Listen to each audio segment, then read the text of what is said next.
부자 가난한 자인 거를 떠나서 문과 이과? 이과야 이과. 봉준호는 언피시 할 리가 없어. 이런 느낌 때문에 그냥 넘어가는 거지 유야무야. CJ의 도움을 받지 않고서는 영화를 만들 수 없는 나. 워너브라더스의 도움을 받지 않고서는 영화를 만들 수 없는 나. 제목 얘기를 해보려고 해요. 영화 제목 얘기. 지금 그 단어는 봉준호의 패러사이트로 고유명사화 됐어요. 아우라를 가진 단어가 됐죠. 그 영화가 크게 성공을 하고 좋은 평가를 받게 되면서 제목을 처음 들었을 때 굉장히 당황했어요. 오, 좀, 뭐, 계급? 사회에 대한 얘기라고는 하는데 세상에 제목이 기생충이네. 너무 노골적이고 너무 적나라해서 저만 이런 생각을 한 건 아니더라고요. 영상 만들려고 찾다 보니까 이동진 평론가님이나 장항준 감독 이런 분들이 기생충이 상업적인 영화 제목은 아니죠, 사실은. 그렇죠. 영화에 대해 얘기하는 클립을 봤는데요. 이 기생충이라는 제목이 붙는 순간 기생충은 아무리 노력한다고 해서 인간이 될 수 없거든요. 많은 사람들이 이걸 떠올릴 텐데 이게 너무 잔인하잖아요. 저 같으면 제목이라도 기생충이라고 안 했을 것 같거든요. 이 영화가 분명 계급에 대한 영화고 사회 구조를 비판하는 영화라는 그런 정도의 정보를 알고 있는 상황에서 불안불안해요. 어느 계층을 기생충으로 지칭할지. 근데 아니나 다를까 가난한 사람들을 기생충으로 지칭하고 있는 영화였어요. 남자들은 다 기차 돌림이잖아요. 아, 그다음 엄마는 충숙이잖아요. 아 그렇구나. 네. 물론 차후적 해석이 있을 수 있어요. 그 기생충은 가난한 사람들, 반지하에 사는 가족들만을 지칭하는 것이 아니다.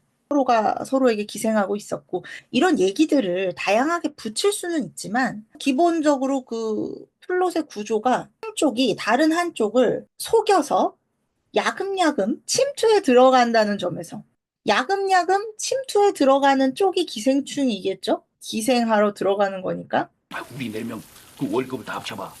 매달 그 집에서 우리 집으로 넘어오는 돈이 이게 장난이 아니야. 뭐 숙주는 눈치를 못 채는 거잖아요. 뭐 그 정도 양분이 빠져나가는 거는 아주 큰 지장이 없어서 우선은 그것도 계속되면 죽음에 이를 수도 있죠. 기생충에 의해서. 그렇지만 우선 숙주는 못 느끼고 있는 상황에서 한쪽이 다른 한쪽의 삶에 붙어서 바퀴벌레처럼 빨아먹고 또 속여 들어가는 구조를 하고 있다는 점에서 반지하 가족이 이 영화 제목 기생충의 은유의 대상이다 라는 데에는 뭐 이견의 여지가 없다고 생각합니다. 가난하다는 이유로 기생충이라고 불린 거란 말이에요. 물론 영화 속의 인물들은 좀 기생충이라고 불릴 만한 구체적인 행동들을 하고 있습니다만 영화 자체가 거대한 알레고리니까 어쨌든 가난한 쪽을 지금 기생충이라고 이거 너무 대놓고 혐오 표현 아닙니까? 너무하다는 거죠, 저는. 언피시하다는 거죠. 봉준호는 언피시 할 리가 없어. 이런 느낌 때문에 그냥 넘어가는 거지, 유야무야. 되게 언피시한 거죠. 뭐, 그렇게 기생충이 만들어질 수밖에 없는 사회를 비판하는 거다. 당연히 봉준호 감독님은 그런 거 비판하시는 거니까, 그걸 언피시하다고 할 순 없는 거다. 뭐, 맞는 말이죠, 그 말도. 네. 충분한 변명이 되는 얘기예요. 처음부터 못 박아놓은 거잖아. 다른 종이 다른. 그러니까 저는 봉준호 감독이 지독한 사람이라고 생각하고요. 정말 훌륭한 예술가는 타협하지 않는구나. 패널들은 이날 방송에서 기생충이라는 제목을 사람에게 붙이는 것이 무섭고 잔인하다는 얘기를 여러 번 합니다. 이는 그들도 제목에서 도덕적 불편감과 당혹스러움을 느꼈다는 사람 방침입니다. 자체는 너무 스윗하고 봉준호 감독의 인품이 얼마나 훌륭한지에 대해 강조하게 되는 것도 영화 제목과의 미스매치 때문입니다. 매너가 있지? 어떻게 이렇게 배려를 하지? 인간을 사랑해, 좋아해. 그게 느껴져요. 그런 사람인데 영화는 이렇게 만드는 거예요. 일부러 지독하게 표현했다고 보는 것입니다. 비판하자는 얘기가 아니고 그냥 좀 이상하다는 거예요, 역시. 봉준호 감독님하고 좀 안 맞는다는 느낌도 좀 들고 그랬어요. 저의 해석의 틀에 의하면 제 틀은 다른 거를 좀 보셔야 돼요. 반지하 가족이 가난한 가족이기만 한 게 아니라 봉준호를 위시한 영화인 모임이라고 말씀을 드렸었어요.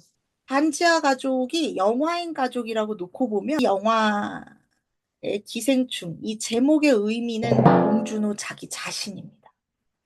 봉준호는 이 영화를 통해서 나 자신이 기생충이라고 말하고 있는 거예요.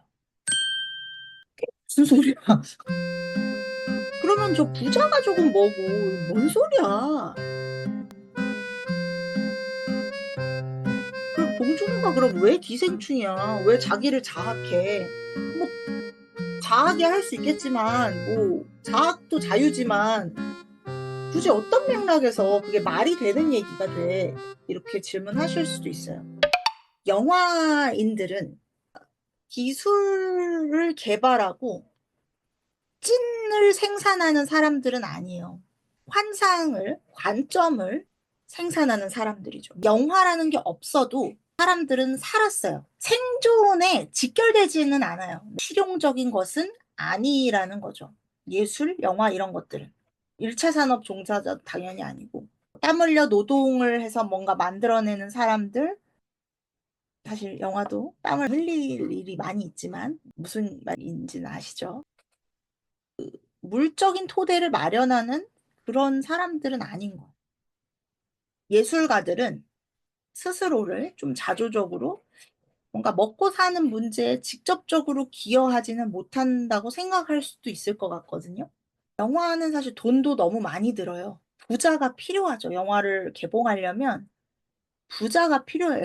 영상을 스크린에 쏴서 보여주는 것, 각 집에 LCD로 보여주는 것, 이 모든 것들이 다 기술이고 전기 신호고 이 사람들 다 영화인 아닌데 이런 것들이 있어야만 영화가 상영이 될 수 있고 넷플릭스로 서비스가 될 수 있고 물적 토대에 기생하지 않고서는 영화를 만들 수조차 없는 거. 이 가난한 사람들을 기생충이라고 표현했다라고 하면 다행히 봉준호 감독님은 약간의 까방권?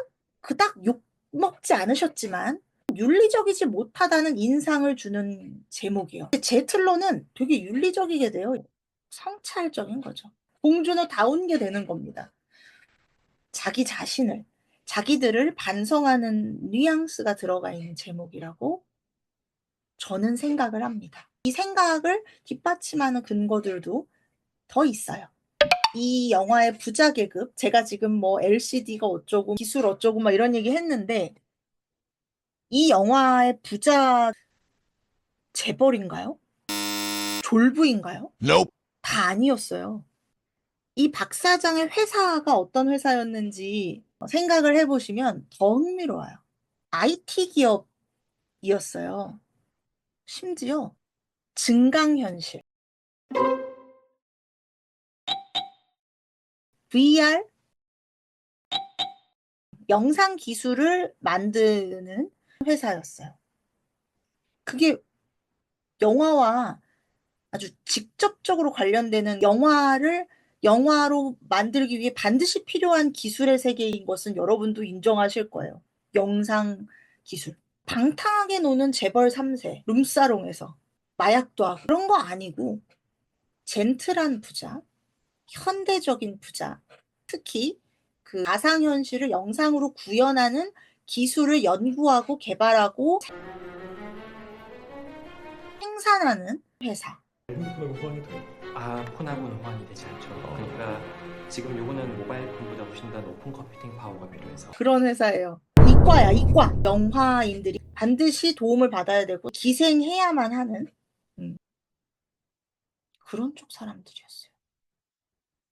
영사기가 발명이 안 됐다면 영화도 없었을 거잖아요. 기술이 먼저죠. 부자와 가난한 자인 거를 떠나서 문과, 이과, 물적 토대를 생산하지 못하는 예술가들과 바로 그 예술의 재료를 실제로 만드는 개발자들.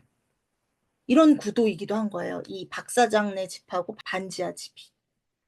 중반 넘어가면서 반지하보다 더 지하에 살았던 기생충이 갑툭튀합니다. 원래 이 영화의 제목은 데칼코마니였다. 부자 가족, 가난한 가족, 4명 딱 데칼코마니. 접어서 똑같이 나오는 모양. 초창기 기생충 시나리오 쓸 때는 예. 4대4 부잣집 4인 가족, 가난한 집 4인 가족 4대4로만 있었습니다. 알고 보니 숨겨져 있던 기생충이 한 마리 더 있었다. 지하에 사는 사람 시퀀스가 갑자기 작가의 머릿속에서 떠올라서 땅으로 운전을 하면서 가다가 떠오르게 됐어요. 이야기가 끝으로 막 달려가는 그게 분기점이었죠. 문을 열게 되면서 예. 이제 영화의 후반부의 모든 것들이 급물살처럼 펑 뚫렸죠. 그때부터 제목도 기생충으로 바뀌었고, 기생충이 나타나기 전에는, 지하의 근세가 나타나기 전에는 영화 제목이 데칼코마니였던 셈이니까 이 이야기 전체에서도 그 이야기는 마치 봉준호의 마음 안에 몰래 숨겨져 있었던 기생충처럼 튀어나온 거고, 영화 제목까지도 기생충이 되어버렸어요. 선배 기생충이 근세라는 것을 가지고도 이 영화 기생충의 은유 대상이 영화인들이라는 것을 설명할 수가 있어요. 벽에는 많은 액자가 걸려 있습니다. 신문기사나 가족사진 등 현실 기록물들의 경우 모두 화면상에 액자가 잘려서 나옵니다. 다송이의 그림인 자화상만이 유일하게 완전히 닫힌 프레임에 들어 있습니다. 다송이가 그린 그림. 침팬지를 그린 거죠? 자화상이에요. 영화의 기본적인 스토리상 아무래도 그 근세가 지하에 있다가 살짝 좀 밤에 사람들 잘 때 뭐 주워 먹으려고 잠깐 올라왔을 때 그거를 맞닥뜨린 것 같아요. 정황상 근세를 보고 놀라서 그린 건데 저거 똑같은 거. 저거 그거죠. 근세가 튀어나오면서 제목이 기생충이 됐고, 이 기생충은 기훈의 가족이기도 하지만 더 알고 보니 근세가 있었네. 이 근세를 그린 그림의 제목이 자화상이고, 기생충이 자화상인 거 아닌가요? 이렇게 치면? 기생충은 자화상이다. 나름 식이 성립하는 것 같은데요. 다송은 사실 근세를 그린 것이다. 근세는 기생충이다. 그러므로 다송은 기생충을 그린 것이다. 기생충을 그린 그림의 제목은 자화상이다. 자화상은 원래 나 자신을 그린 그림이다. 그러므로 기생충은 바로 나 자신이다. 영화 기생충은 봉준호의 자화상이다. 자기를 그리고 있는 영화인 거죠.